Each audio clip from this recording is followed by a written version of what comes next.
بسم اللہ الرحمن الرحیم رب اشرح لی صدری ویسر لی امری واحلل عقدۃ من لسانی یفقہوا قولی۔ السلام علیکم ورحمۃ اللہ وبرکاتہ۔ امید ہے آپ سب خیریت سے ہوں گے اسٹوڈنٹس آج میں یہ اسٹارٹ کرنے سے پہلے چیپٹر تھوڑے آپ کو نو ہاؤ بتا دوں اس کے بارے میں کہ کیا پڑھیں گے، تاکہ جب ہم ریڈ کریں تو تھوڑا آپ کو پریشانی نہ ہو۔ میں پہلے سے اس کو بتا دیتی ہوں۔ یہاں پر ذکر ہے توریت کا، زبور انجیل کا۔ توریت حضرت موسیٰ علیہ السلام پہ نازل ہوئی، زبور حضرت داؤد علیہ السلام، انجیل حضرت عیسیٰ علیہ السلام، اور قرآن پاک حضرت محمد صلی اللہ علیہ وسلم پہ نازل ہوئی تھی، یہ آپ کو معلوم ہے۔ توریت میں ذکر کیا مینشن ہے، اس میں یہ مینشن ہے کہ حضرت موسیٰ علیہ السلام کی پیدائش کہاں ہوئی تھی، یہ بھی آپ کو پتہ ہونا چاہیے کیونکہ ابھی ہم اس چیپٹر میں پڑھیں گے۔ تو وہ کوہ سائر میں ایک بستی ہے جس کا نام ناصرہ ہے، ادھر کیا تھی پیدائش ہوئی ہے حضرت موسیٰ علیہ السلام کی۔ اور یہ جو ناصرہ بستی ہے نا، یہ پہلے مطلب عربی دارالحکومت تھا اسرائیل کا، یا ابھی بھی کہہ سکتے ہیں عربی دارالحکومت ہے اسرائیل کا، جو کہ فلسطین ہی ہے ایک طریقے سے۔ اور یہ جو کوہ سائر ہے یہ 8 کلومیٹر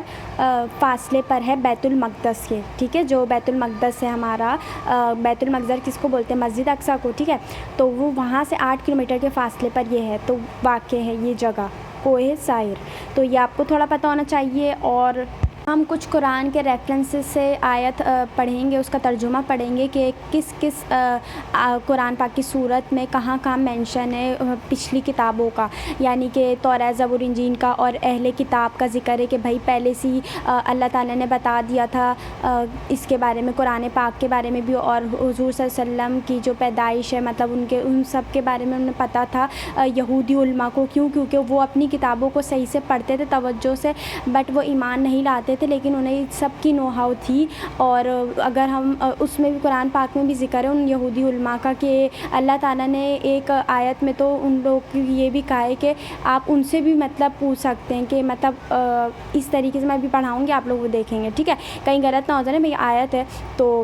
ہم آج چلیں، آج جو چیپٹر پڑھیں گے اس کا نام ہے امام ابن تیمیہ رحمۃ اللہ علیہ کی تقریر۔ شیخ الاسلام ابن تیمیہ رحمۃ اللہ علیہ عیسائیوں کا رد کرتے ہوئے فرماتے ہیں، علماء نے آج تک عیسائیوں کی موجودہ کتابوں سے آپ صلی اللہ علیہ وسلم کی نبوت کی بشارت کے سلسلے میں اقتباسات مطلب کوٹیشنز نقل کیے ہیں اور اس پر مفصل کتابیں لکھی ہیں۔ ان کتابوں میں یہ بشارات اس قسم کی ہیں جس قسم کی بشارات مسیح علیہ السلام کے بارے میں ان میں درج ہیں۔ یہ یہودی ان کے الفاظ کا اقرار کرتے ہیں، لیکن تعویل یعنی تشریح یہ کرتے ہیں کہ یہ بشارتیں مسیح علیہ السلام کے متعلق نہیں بلکہ کسی اور نبی کے بارے میں ہیں جس کی آمد کا انتظار ہے۔ یوں دراصل وہ مسیح دجال کی آمد کا انتظار کر رہے ہیں، جو کہ وہ کہتے بھی ہیں۔ وہ جو بیچ میں ابھی کچھ دنوں پہلے یا کچھ منتھ پہلے ریڈ کلف اور جو بات آئی تھی وہ ساری آپ لوگ نے جب سرچ کیا ہوگا تو آپ کو پتہ چل گیا ہوگا کہ ان کی کتابوں میں مسیح دجال کا ذکر ہے، اور اسرائیل والے یہ جو یہود ہیں یہ اس پر بلیف رکھتے ہیں، ٹھیک ہے۔ وہ آسمان سے نزول کے وقت عیسیٰ علیہ السلام کی آمد کا بھی انتظار کرتے ہیں، لیکن الفاظ میں تحریف کرتے ہوئے مطلب کہ کچھ چینجنگ کرتے ہوئے کہتے ہیں کہ یہ کسی نبی کی آمد پر دلالت نہیں کرتے جس کا انتظار ہے۔ مطلب اس سے یہ بھی ثابت ہو گیا کہ حضرت عیسیٰ علیہ السلام کو یہ کہتے ہیں کہ حضرت عیسیٰ علیہ السلام نہیں آئیں گے بلکہ ہمارا وہ مسیح دجال آئے گا، اور اس کو وہ نبی نہیں مانتے ہیں، ٹھیک ہے، وہ اپنا مسیح مانتے ہیں اس کو۔ تو یہ ہے آگے لکھا ہوا، یہ اسی قسم کی تحریف ہے جو انہوں نے اس قول میں کی ہے کہ اے موسیٰ علیہ السلام، میں بنی اسرائیل کے لیے ان کے بھائیوں سے تیرے جیسا نبی بھیجوں گا، اس پر کتاب اتاروں گا اور اپنا کلام اس کے منہ میں ڈالوں گا۔ اچھا، منہ میں ڈالنے کا مطلب یہ آپ اللہ تعالیٰ نے نا دیکھیں باقی جتنی بھی کتابیں نازل ہوئی ہیں نبیوں پر، وہ انہوں نے مطلب کتاب کی شکل میں آئی ہے، صفوں کی شکل میں آئی ہیں، بٹ حضرت محمد صلی اللہ علیہ وسلم پر جو غار حرا میں نازل ہوئی تھی تو آپ کو پتہ ہے حضرت جبرائیل علیہ السلام آئے تھے اور انہوں نے پڑھایا تھا کہ پڑھ اپنے رب کے نام سے، جو سورہ جو الگ ہے اقرا بسم ربک الخلق، تو اس میں ہم لوگ نے یہی دیکھا ہے کہ بھائی اس میں آپ صلی اللہ علیہ وسلم کو پڑھایا ہی تھا وہ، تو یہی یہاں پر یہ چیز مینشن ہو رہی ہے جو ابھی ہم پڑھتے ہیں، ٹھیک ہے۔ لکھا ہوا ہے، کیا لکھا ہوا ہے؟ آمد پر دلالت نہیں کرتے جس کا انتظار ہے۔ یہ اسی قسم کی تعریف ہے جو انہوں نے اس قول میں کی ہے کہ اے موسیٰ، میں نے پڑھ لیا،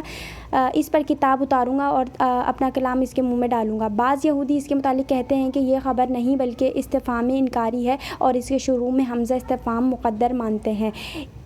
اسافیم یعنی کیا میں تیرے جیسا نبی بھیجوں گا، مطلب یہ ای اسافیم یہ توریت میں ایک ورڈ ہے، ٹھیک ہے، اس کے ترجمہ کیا ہے، یعنی کیا میں تیرے جیسا نبی بھیجوں گا، یعنی نہیں بھیجوں گا اس کے معنی، حالانکہ عبارت میں اس قسم کی صراحت نہیں ہے، مطلب انہوں نے اپنی طرف سے اس میں چینجنگ کی ہے۔ یہودی مسیح علیہ السلام کی بشارت پر دلالت کرنے والے الفاظ میں تحریف کرتے ہیں کہ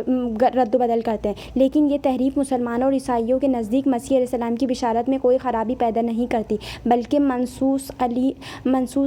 کی دلالت اور یہود کی تحریف کے بطلان کو واضح کرتی ہے۔ اسی طرح حضور صلی اللہ علیہ وسلم کے متعلق پہلی کتابوں میں موجود بشارتوں میں یہود و نصارہ اس کو بولتے ہیں عیسائیوں کو کی تحریف کوئی نقص پیدا نہیں کرتی، بلکہ آپ صلی اللہ علیہ وسلم کی نبوت پر ان نصوص کی دلالت اور اہل کتاب کی تحریف کے بطلان کو واضح کرتی ہے۔ حضور صلی اللہ علیہ وسلم کے حق میں پہلی کتابوں کی بشارت یا تو آپ صلی اللہ علیہ وسلم کی نبوت پر بشارت ہے یا اس خبر کی تصدیق پر بشارت ہے جو آپ صلی اللہ علیہ وسلم نے اپنی نبوت اور انبیاء سابقین کی نبوت کے بارے میں دی ہے، اور یہ اہل کتاب کی مختلف مشرکوں اور ملحدوں کے خلاف حجت ہے، جیسا کہ اللہ تعالیٰ نے اس قسم کی آیات اپنی کتاب کو قرآن مجید میں متعدد جگہ بیان فرمائی ہے۔ اب سب سے پہلے ہم ریفرنسز کے ساتھ پڑھتے ہیں کہ قرآن پاک کی سورہ شعراء آیت نمبر 197 میں اللہ فرماتے ہیں، کیا ان کے لیے اس بات میں نشانی نہیں کہ اس کو بنی اسرائیل کے علماء جانتے ہیں، مطلب انہوں نے بھی اپنی کتاب سے پڑھا ہوا ہے کہ حضور صلی اللہ علیہ وسلم کی بشارت مطلب دی ہے انہوں نے کہ بھائی آئیں گے کوئی ایسے نبی ہوں گے، اور وہ بتا رہے ہیں کہ کیا کیا انڈیکیشنز تھی، ہم نے بھی پہلے بھی پڑھی ہے اس چیپٹر میں۔ یونس علیہ السلام، اچھا وہ جو سورہ یونس آیت نمبر 94 میں اللہ فرماتا ہے، کیا اگر آپ صلی اللہ علیہ وسلم کو اس چیز میں جو ہم نے اتاری ہے شک ہے تو ان لوگوں سے پوچھ لیجئے جو آپ صلی اللہ علیہ وسلم سے پہلے اتری ہوئی کتاب پڑھتے تھے، یعنی وہی یہودی علماء۔ اب تھرڈ جو ریفرنس ہے سورہ الانعام آیت نمبر 115، اور وہ لوگ جن کو ہم نے کتاب دی ہے جانتے ہیں کہ یہ کتاب قرآن مجید سچ مچ آپ صلی اللہ علیہ وسلم کے رب کی طرف سے اتاری گئی ہے، اوکے، کیا لکھا ہے، اور وہ لوگ جن کو ہم نے کتاب دی ہے جانتے ہیں، مطلب کہ کون، جتنی پہلے جن کو کتابیں دی گئی تھی اور یہ کتاب بھی جو قرآن مجید، تو وہ جانتے ہیں کہ بھائی یہ سچ مچ کیا ہے، رب کی طرف سے ہے۔ اور سورہ رعد آیت نمبر 43 میں اللہ فرماتے ہیں، آپ صلی اللہ علیہ وسلم فرما دیجئے کہ میرے اور تمہارے درمیان اللہ گواہ ہے، اور وہ شخص بھی جس کے پاس کتاب کا علم ہے، کون سی کتاب، جتنی بھی ہیں ہماری آسمانی کتاب، اس کا علم ہے، تو اللہ نے اس کو بھی گواہ بنایا، آپ دیکھ لیں۔ اچھا، سورہ طٰہٰ آیت نمبر 133 میں بھی کیا ہے، کیا ان کے پاس پہلی کتابوں میں بیان شدہ واضح دلیل نہیں آئی، وہی بات ہو رہی ہے۔ یہ ساری آپ نے ریفرنسز سمجھے، اس سے پتہ چل گیا کہ قرآن مجید میں بھی پچھلی کتابوں کا تذکرہ ہے۔ اب کیا ہے، اور یہ اسی قسم کی بات ہے جو توریت میں مذکور ہے، جس کا ترجمہ یہ ہے، یعنی اللہ تعالیٰ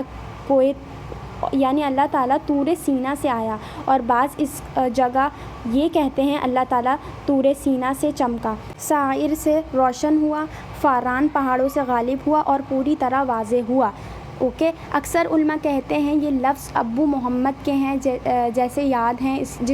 اس کے نزدیک اس میں کوئی اخفا اور ابہام نہیں، کیونکہ اللہ تعالیٰ کا طور سینا سے آنا موسیٰ علیہ السلام پر طور سینا سے توریت اتارنا ہے، جیسا کہ یہ اہل کتاب کے نزدیک اور ہمارے نزدیک بھی ثابت ہے۔ اسی طرح ضروری ہے کہ اس کے سائر سے روشن ہونے کا مطلب عیسیٰ علیہ السلام پر انجیل کا اتارنا ہے، کیونکہ عیسیٰ علیہ السلام ارض مقدس سائر کی ایک بستی ناصرہ سے تعلق رکھتے ہیں، تو یہ میں آپ کو اس کے بارے میں بتا چکی ہوں پہلے ہی۔ انشاءاللہ ہم اس چیپٹر کا پارٹ 2 کل کنٹینیو کریں گے، کیونکہ یہ تھوڑا بڑا ہے، کافی لیندی ہے۔ انشاءاللہ دعاؤں میں یاد رکھیے گا پلیز، اور صدقہ جاریہ کے طور پر شیئر کیجیے گا۔ اللہ حافظ۔